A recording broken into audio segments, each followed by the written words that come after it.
કરતા બમણો પ્રેમ કરે ને એને માં કહેવાય.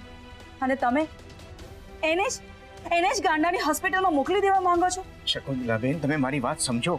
આ બધું હું મારી ઈચ્છાથી નથી કરી રહ્યો, પણ આ બધું હું સંસ્કૃતિના ભલા માટે કરું છું. તમે જોયું ને એની માનસિક હાલત દિવસે ને દિવસે વધારે ખરાબ થતી જાય છે.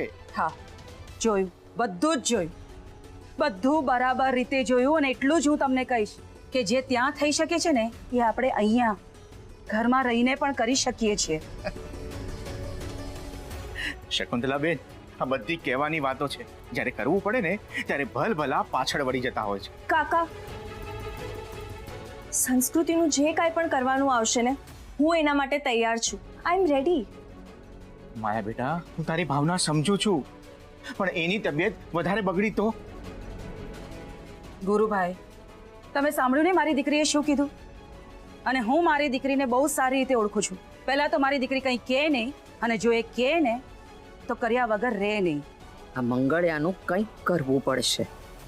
સંસ્કૃતિની દિવાલ બનીને આડો ઊભો રહે છે, પણ એને ખબર નથી સંસ્કૃતિ ઘરમાંથી જશે તો જ એનો ઉદ્ધાર થશે. શકુંતલાબેન, માયા, તમે લોકોએ જોયું ને, આપણે બધું કરી લીધું. દવાની અસર થવાને બદલે આડઅસર થવા માંડી છે. કાલ સુધી જે સંસ્કૃતિ માત્ર કેશવ હોવાની વાતો કરતી હતી, એને કેશવ પ્રત્યક્ષ દેખાવા લાગ્યો છે. તમે લોકો જુઓ તો ખરા. હા કાકા, મેં બધું જોઈ લીધું. અને હવે અમારે વધારે કંઈ જોવું પણ નથી.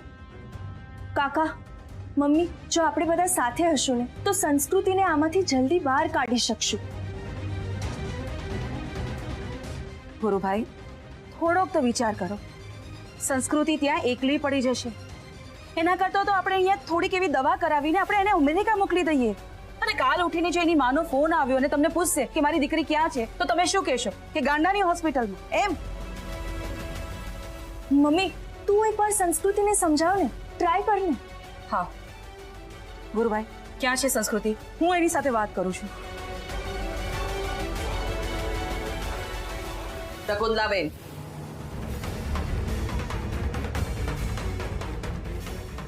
તમારી ભૂલ થાય છે. તમે જે વિચારો છો એવું કંઈ જ નથી. ગુરુને બધી ખબર પડે છે કે એ શું કરી રહ્યો છે. એ પોતાની દીકરીને હોસ્પિટલમાં મોકલી રહ્યો છે. એ જે કરી રહ્યો છે એ સંસ્કૃતિના હિતમાં છે. ના, એમાં એનું નુકસાન થશે. એ છોકરી ત્યાં એકલી પડી જશે. એની માનસિક હાલત વધારે બગડશે.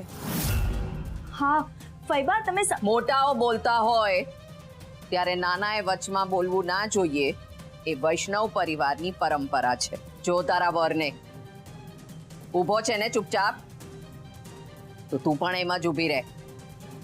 છાયાબેન, તમે સમજો. હું નહીં, તમે સમજો. દીકરીના સાસરે ઘર જેવું વાતાવરણ મળે એનો મતલબ એ નથી કે દીકરીનું સાસરું પોતાનું થઈ ગયું.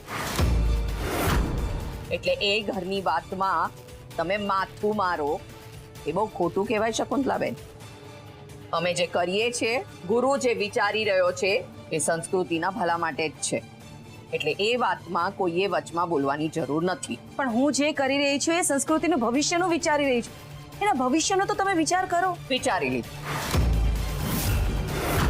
તમે પણ વિચારો અને હદ મારો. આની પહેલા પણ મારે તમને કહેવું હતું, પણ હું મૂંગી રહી. એવા સમયે મૂંગી રહી જ્યારે તમારે બોલવું બહુ જરૂરી હતું, પણ તમે આંખ આડા કાન કરી લીધા. તમે સમજો છો ને હું શું કહેવા માંગુ છું?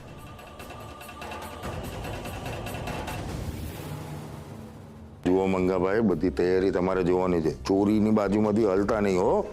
સર! તમે હા, એક્ટર હિયર. તમે જાઓ. ધીમેથી બોલ. સોરી, પણ માધવ શેઠ અહીંયા નથી ને? કાન ખોલીને સાંભળી લે ખીમજી. શેઠ કે સર, એ હું જ છું, તારો ઓલો માધવ નહીં. અને બીજી વાત, દિવાલોના પણ કાન હોય છે. ઓહ,